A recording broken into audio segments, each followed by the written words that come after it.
और उसके कारण अनिष्ट शक्तियों के कष्ट भी हमें हो सकते हैं।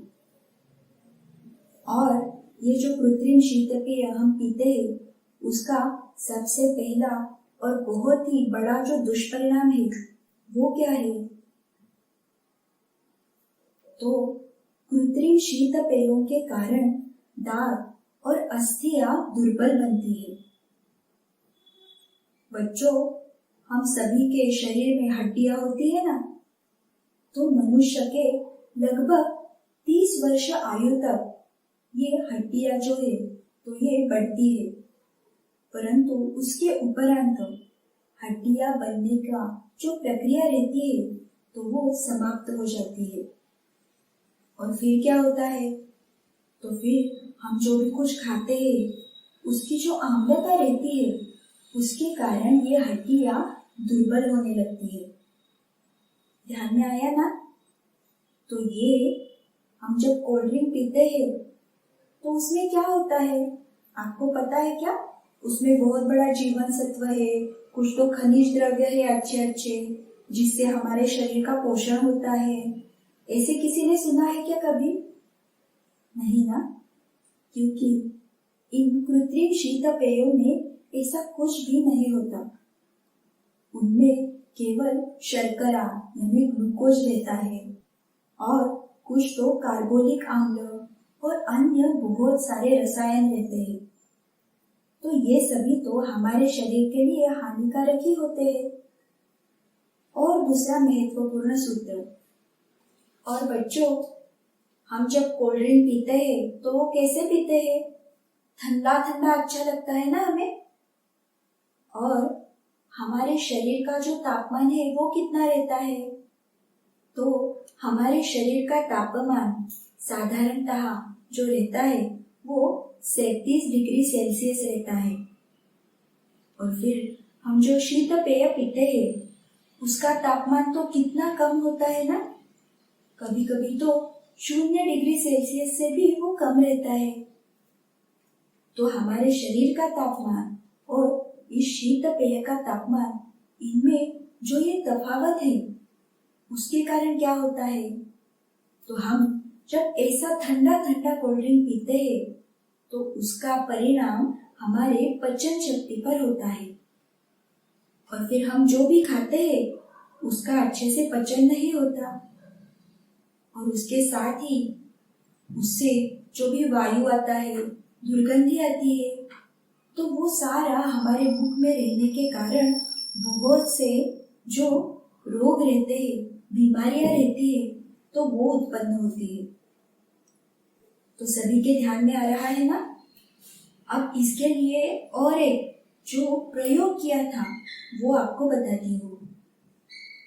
कृत्रिम शीतपेयों का अपने दांतों के ऊपर क्या परिणाम होता है, इसके लिए एक प्रयोग किया था। तो उसने क्या किया? तो एक दांत लिया था। हमारे दांत मजबूत रहते हैं ना, इतनी आसानी से टूटते नहीं वो। तो ऐसा ही एक अच्छा दांत लेकर वो कृत्रिम शीतपेय के बोतल में डाला था और फिर उसका मुंह बंद करके वो वैसे रखा था। और फिर कुछ दिनों बाद, लगभग 10 दिनों बाद वगैरह, जब वो जो बोतल थी उसमें से दांत के ऊपर क्या परिणाम हुआ है ये देखने के लिए जब उस बोतल की तरफ देखा तो पता है उसमें क्या था? तो उसमें वो दांत ही नहीं दिखाई दिया। इसका अर्थ है वो दांत उस शीत पेय में घुल गया था पूरी तरीके से। तो इतना परिणाम हमारे शरीर के ऊपर इन कृत्रिम शीत पेयों के कारण होता है।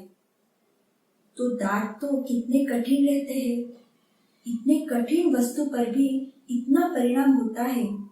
तो जब हम ये शीत पेय पीते हैं और फिर उसका पचन होने के लिए वो हमारे शरीर के ऊपर वैसे ही रुका रहता है, तो उनका हमारे जो शरीर में आंत रहते हैं वो कितने नाजुक रहते हैं, तो उनके ऊपर कितना परिणाम होता होगा ये हमें ध्यान में रखना चाहिए। और उसके साथ ही ऐसे बहुत से बच्चे हैं जो दिन में 4-5 बोतल शीतपेय पीते हैं। तो ये तो बहुत ही बुरी आदत है। तो ऐसे जो बच्चे दिन में बहुत बार शीतपेय पीते हैं, उनमें से 15% जो बच्चे हैं, तो उनका स्वभाव आक्रामक रहता है, गुस्सैला होता है और वो बालक हठी भी होते हैं। तो ये सारे दुष्परिणाम केवल शीतपेय पीने के कारण ही होते हैं।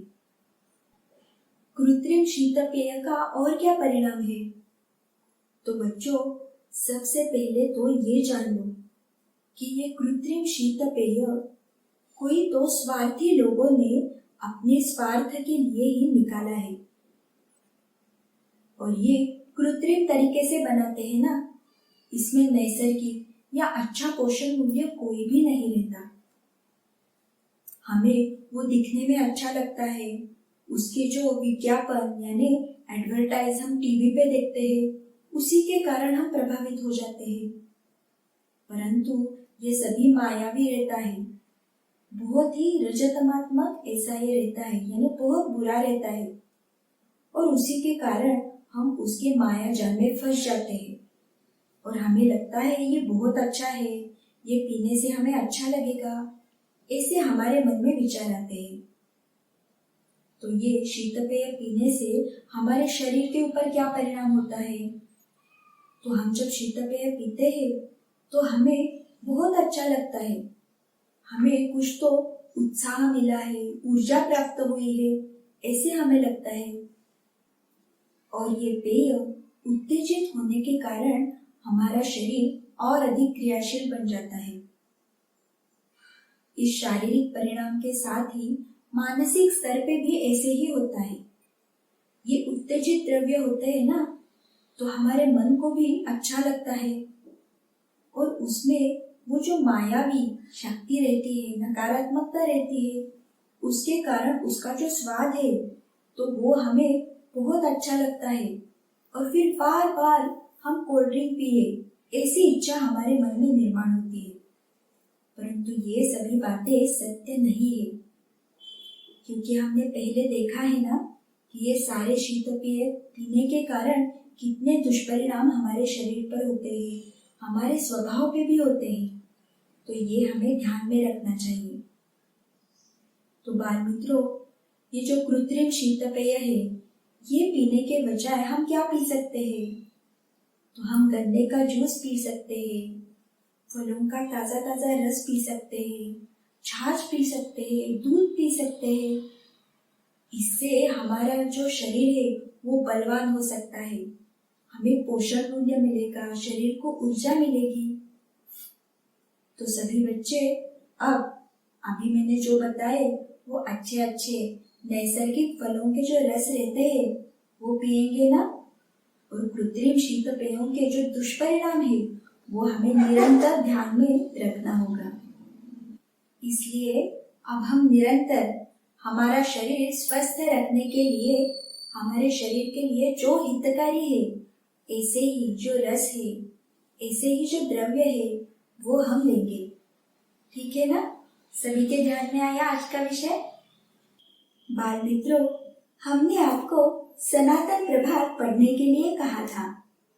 आप में से बहुत से बच्चों ने सनातन प्रभात पढ़ना आरंभ भी किया है और इसका ऐप भी जो गूगल प्ले स्टोर पे उपलब्ध है वो भी बहुत से बच्चों ने डाउनलोड किया है, क्योंकि सनातन प्रभात यही एकमेव ऐसा दैनिक है कि जो केवल समाचार देने तक ही सीमित नहीं है। तो आज हमारे राष्ट्र और धर्म की जो स्थिति है, तो उसके बारे में समाज को योग्य दिशा देने का महत्वपूर्ण कार्य सनातन प्रभात करता है। उसके साथ ही धर्म के अनुसार आचरण करना, इसका अर्थ क्या है, वो हम कैसे कर सकते हैं? धर्म पर आघात होते हैं तब हमें क्या करना चाहिए? ये सारी बातें सनातन प्रभात में ही प्रकाशित होती है। और इसके साथ ही संतों के लिए साधना करने के उपरांत साधकों को जो अनुभूतियां आती है, ये भी सारी बातें सनातन प्रभात में आती है।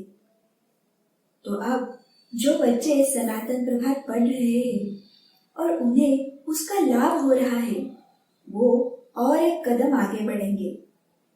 अब आपको क्या करना है? तो सनातन प्रभात पढ़ने के उपरांत आपको जो बातें अच्छी लगी वो आप लिख कर रख सकते हो और आपके परिवार के अन्य सदस्य, आपके मित्र, सहपाठी, इन्हें आप ये सारी बातें बता सकते हो। और उसके साथ ही आपके जो मित्र हैं, तो उन्हें आप दैनिक सनातन प्रभात या हिंदी पाक्षिक सनातन प्रभात का सदस्य होने के लिए भी कह सकते हैं। इन सब कृतियों के कारण आपकी ये समष्टि सेवा होगी और पढ़ाई के साथ ये छोटी सी समष्टि सेवा की कृति आप अवश्य कर सकते हो। तो सभी ऐसा प्रयास अवश्य करना और हमें भी उसके बारे में चैट बॉक्स में लिखकर भेजना, चलेगा ना? चलिए फिर अब संस्कार वर्ग में आगे की ओर बढ़ते हैं। अब हम स्तोत्र सुनने वाले हैं। जिन बच्चों के पास स्तोत्रों की पुस्तिका है, वो पास में लेकर बैठेंगे और उसे देखकर हमारे साथ ये स्तोत्र कहेंगे। सभी बच्चे अपने हाथ जोड़कर एकाग्रता से, स्थिरता से बैठेंगे और ये स्तोत्र कहेंगे। चलिए अब हम स्तोत्र आरंभ करते हैं।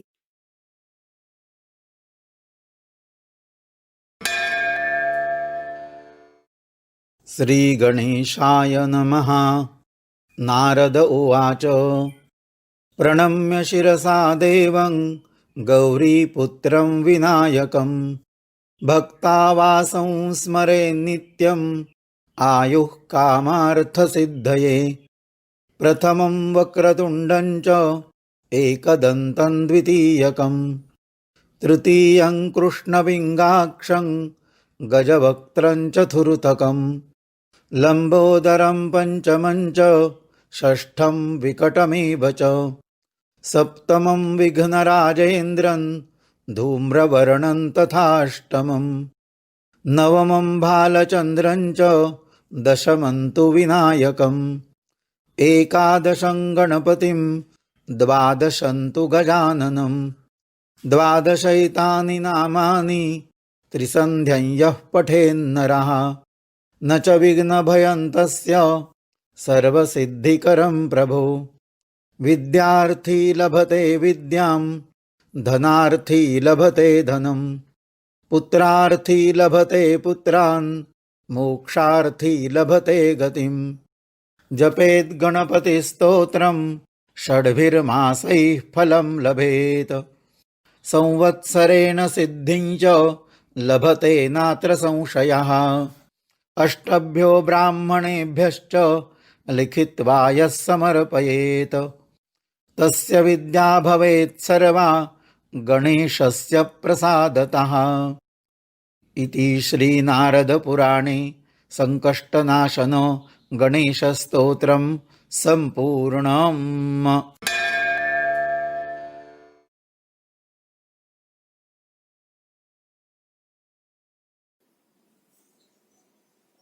बाल मित्रों, ये स्तोत्र कहने से हमें अच्छा लगता है, उत्साह निर्माण होता है, क्योंकि ये सारे स्तोत्रों की रचना संतों ने की है और उसी के कारण हमें भगवान का चैतन्य भी मिलता है।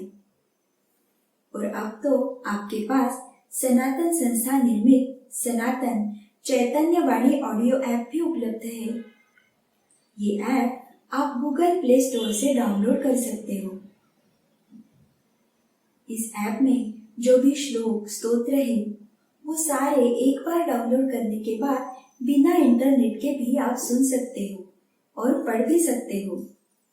ये ऐप मराठी भाषा में है, परंतु जो भी सारे श्लोक और स्तोत्र संस्कृत में है, वो तो आप अवश्य पढ़ सकते हो।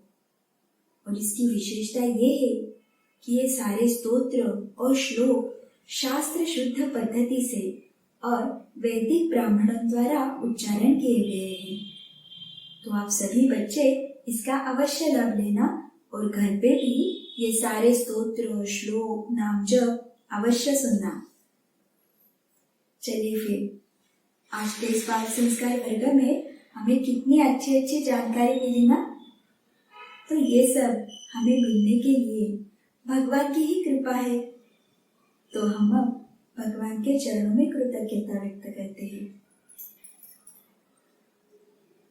हे भगवान, केवल आपकी ही कृपा से इस बाल संस्कार वर्ग में हमें बहुत कुछ सीखने को मिला, इसलिए हम आपके चरणों में कृतज्ञ हैं। बच्चों, ये संस्कार वर्ग, ये पूरा कार्यक्रम आपको कैसे लगता है? बाल संस्कार वर्ग में से आपको कौन सा सूत्र अधिक अच्छा लगता है? ये सारी बातें हमें भी अवश्य बताना।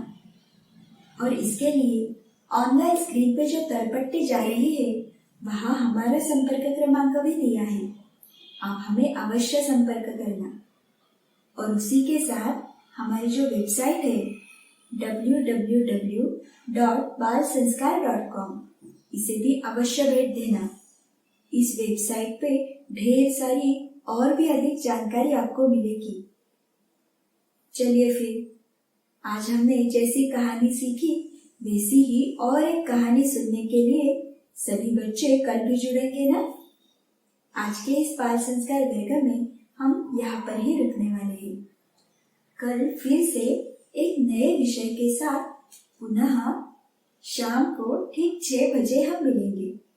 तब तक के लिए नमस्कार।